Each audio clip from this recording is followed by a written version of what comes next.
Hello दोस्तों, स्वागत है आपका हमारे चैनल में। और आज मैं लेके आया हूँ एक नया वीडियो जिसमें हम भूगोल से जलवायु और प्रभाव प्रणाली देखेंगे भारत की। तो आइए स्टार्ट करते हैं वीडियो को। तो हमारा पहला क्वेश्चन है कि भारत में मानसूनी हवाओं की सामान्य दिशा क्या है। ऑप्शन है उत्तर पूर्व से दक्षिण पश्चिम, दक्षिण पश्चिम से उत्तर पूर्व, दक्षिण पूर्व से उत्तर पश्चिम या फिर उत्तर पश्चिम से दक्षिण पूर्व।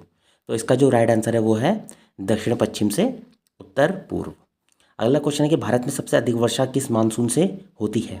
ऑप्शन है उत्तर पूर्वी मानसून, पश्चिमी विक्षोभ, दक्षिण पश्चिम मानसून या फिर चक्रवाती वर्षा। तो इसका जो राइट आंसर है वो है दक्षिण पश्चिम मानसून से।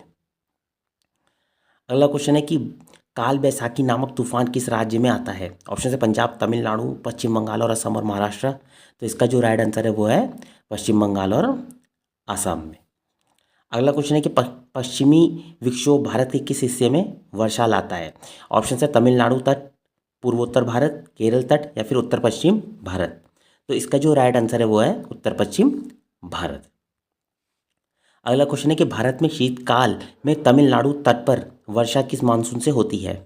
ऑप्शन है दक्षिण पश्चिम मानसून, उत्तर पूर्वी मानसून, पश्चिमी विक्षोभ या फिर स्थानीय संवहनीय वर्षा। तो इसका जो राइट आंसर है वो है उत्तर पूर्वी मानसून से, लौट तवा मानसून। अगला क्वेश्चन है कि भारत में सबसे कम वर्षा वाला स्थान कौन सा है। ऑप्शन है जैसलमेर, लेह, बीकानेर या फिर चेरापूंजी। तो इसका जो राइट आंसर है वो है लेह। अगला क्वेश्चन है कि लू किस प्रकार की पवन है। ऑप्शन है गर्म और शुष्क स्थानीय पवन, ठंडी स्थानीय पवन, ठंडी और आर्द्र समुद्री पवन या फिर पश्चिमी विक्षोभ की पवन। तो इसका जो राइट आंसर है वो सबको ही पता है कि गर्म और शुष्क स्थानीय पवन को क्या कहते हैं, हम लू कहते हैं। अगला क्वेश्चन है कि भारत में ग्रीष्मकालीन मानसून का आगमन कब होता है। ऑप्शन है मार्च का पहला सप्ताह, अप्रैल के मध्य में, जून के पहले हफ्ते में या फिर अगस्त के अंतिम हफ्ते में। तो इसका जो राइट आंसर है वो है जून के पहले हफ्ते में। अगला क्वेश्चन है कि कोपेन के वर्गीकरण के अनुसार AMW प्रकार की जलवायु भारत के किस क्षेत्र में पाई जाती है। ऑप्शन है गंगा के मैदान में, राजस्थान का पश्चिमी भाग में, मालाबार तट में या फिर तमिलनाडु तट में। तो इसका जो राइट आंसर है वो है मालाबार तट में। अगला क्वेश्चन है कि एल नीनो का भारतीय मानसून पर क्या प्रभाव पड़ता है।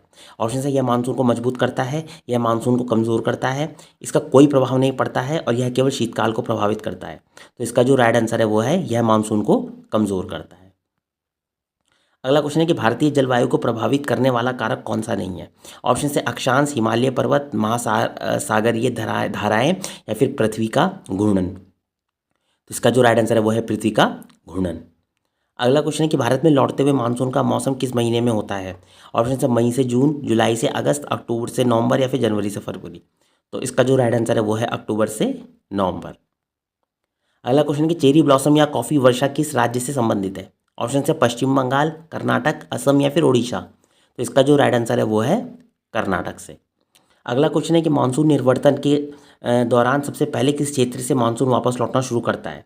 ऑप्शन केरल, राजस्थान, मेघालय या फिर तमिलनाडु। तो इसका जो राइट आंसर है वो है राजस्थान से। अगला क्वेश्चन है कि भारत की जलवायु है उष्ण कटिबंधीय, उपोष्ण कटिबंधीय, शीतोष्ण या फिर उष्ण कटिबंधीय मानसूनी।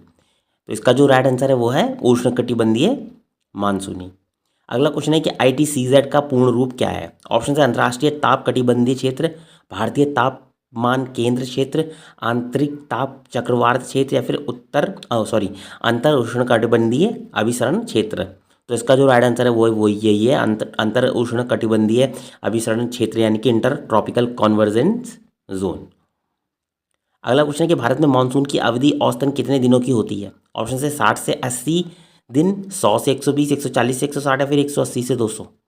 तो कितने दिन की होती है, ये होती है 100 से 120 दिन की। अगला क्वेश्चन है कि कोपेन के अनुसार शुष्क शीत ऋतु वाली मानसून जलवायु AW का क्षेत्र कौन सा है। ऑप्शन है तमिलनाडु का तटीय क्षेत्र, कोरोमंडल तट, प्रायद्वीप पठार का अधिकांश भाग या फिर जम्मू और कश्मीर। तो इसका जो राइट आंसर है वो है प्रायद्वीपीय पठार का अधिकांश भाग।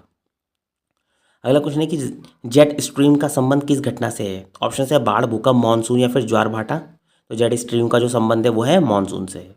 अगला क्वेश्चन है कि भारत में विश्व का सबसे अधिक वर्षा वाला स्थान मासिनराम किस पहाड़ी पर स्थित है। ऑप्शन है गारो, खासी, जयंतिया या फिर मिकिर। तो इसका जो राइट आंसर है वो है खासी पहाड़ी पर।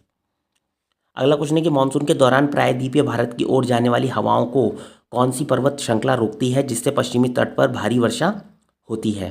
ऑप्शन से अरावली, पश्चिमी घाट, पूर्वी घाट, सतपुड़ा। तो इसका जो राइट आंसर है वो है पश्चिमी घाट। अगला क्वेश्चन है कि किस राज्य में मानसून का आगमन सबसे पहले होता है? ऑप्शन है महाराष्ट्र, तमिलनाडु, केरल, आंध्र प्रदेश। तो इसका जो राइट आंसर है वो है केरल में। अगला क्वेश्चन है कि उड़ीसा के तट पर किस प्रकार के चक्रवात का खतरा अधिक होता है?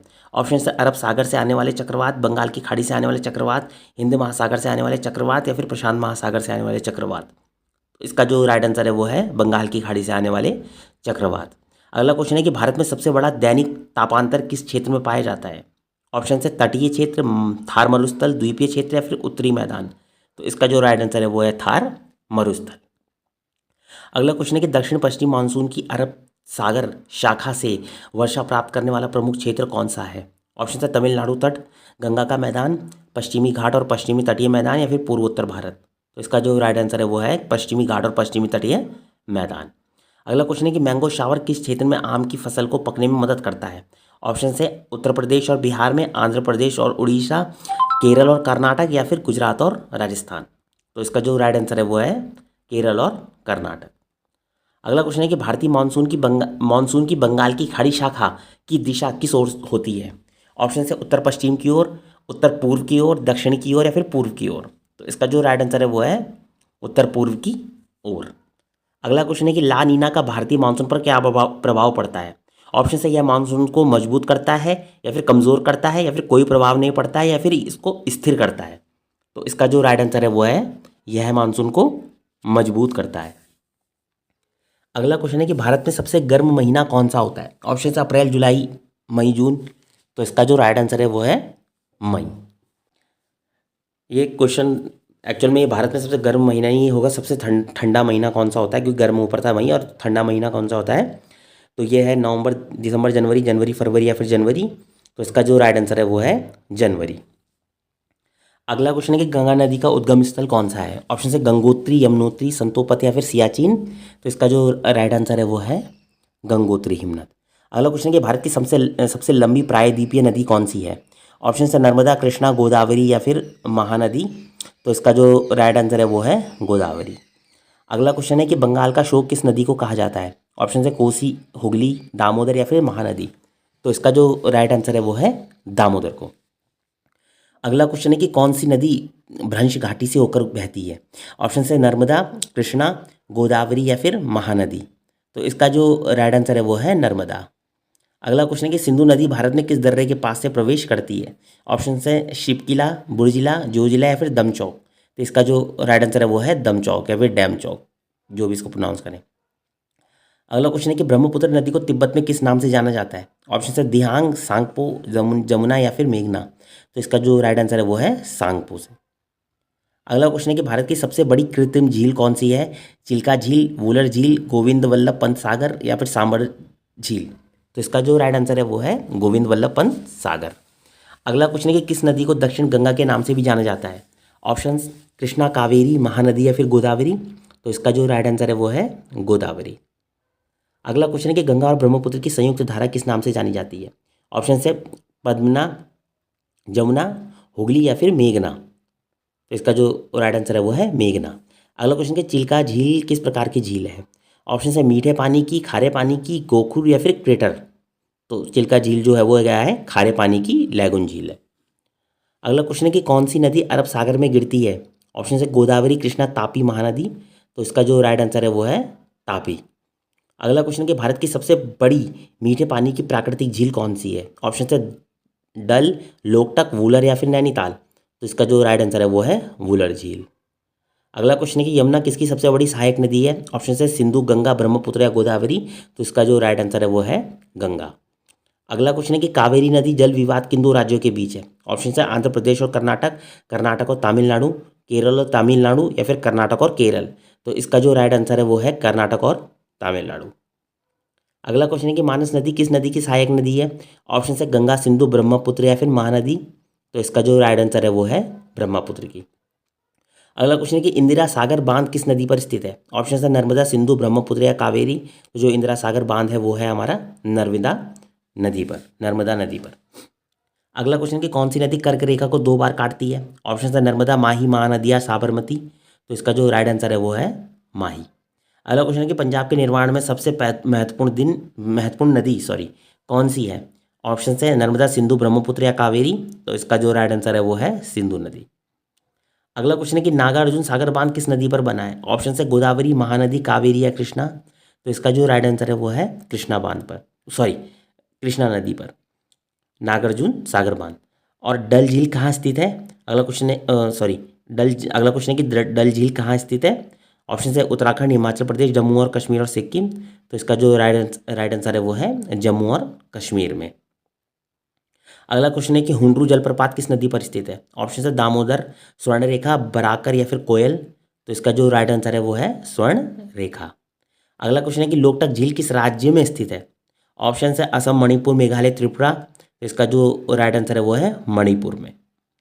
अगला क्वेश्चन है कि भारत में सबसे बड़ा डेल्टा कौन सी नदियां बनाती हैं? ऑप्शन है कृष्णा और गोदावरी, नर्मदा और तापी, गंगा और ब्रह्मपुत्र या फिर महानदी और गोदावरी। तो इसका जो राइट आंसर है वो है गंगा और ब्रह्मपुत्र बनाती हैं कौन सा डेल्टा? सुंदरबन डेल्टा। अगला क्वेश्चन है कि सतलुज नदी भारत में किस दर्रे से प्रवेश करती है? ऑप्शन है जोजिला, बनिहाल, शिपकिला या फिर रोहतांग। तो इसका जो राइट आंसर है वो है शिपकिला दर्रा। अगला क्वेश्चन है कि कौन सी नदी ज्वारंदमुख बनाती है? ऑप्शन है महानदी, गोदावरी, कृष्णा या नर्मदा। तो इसका जो राइट आंसर है वो है नर्मदा। अगला क्वेश्चन है कि वैनगंगा और पेनगंगा किसकी सहायक नदियां हैं? ऑप्शन है कृष्णा, गोदावरी, महानदी, कावेरी। तो उसका जो राइट आंसर है वो है गोदावरी की। अगला क्वेश्चन है कि सिंधु जल संधि किस वर्ष हुई थी? ऑप्शन है 1948, 1960, 1972 या 1980। तो इसका जो राइट आंसर है वो है 19 सितंबर 1960 को हुई थी। सिंधु जल संधि कब हुई थी? 19 सितंबर 1960 को। अगला क्वेश्चन है कि भीमा और तुंगभद्रा किस नदी की प्रमुख सहायक नदियां हैं? ऑप्शन है गोदावरी, कावेरी, महानदी या कृष्णा। तो इसका जो राइट आंसर है वो है कृष्णा नदी। अगला क्वेश्चन है कि भारत में किस नदी को वृद्ध गंगा कहा जाता है? ऑप्शन है गोदावरी, कावेरी, महानदी या कृष्णा। तो इसका जो राइट आंसर है वो है गोदावरी को कहा जाता है। और लास्ट क्वेश्चन इस वीडियो का कि निम्नलिखित में से कौन सी नदी घाघरा नदी की प्रमुख सहायक नदी है जो नेपाल से निकलती है और सरयू के नाम से भी जानी जाती है? ऑप्शन है कावेरी, शारदा, गंडक या फिर कोसी। तो इसका जो राइट आंसर है वो है शारदा, फिर काली नदी। तो दोस्तों ये से कुछ हमारे क्वेश्चंस भूगोल से, जलवायु और प्रभाव प्रणाली के ऊपर। अगर आपको ये वीडियो पसंद आई हो तो लाइक, शेयर, चैनल को सब्सक्राइब जरूर कीजिएगा। बाकी मिलते हैं अगले वीडियो में, तब तक के लिए बाय बाय।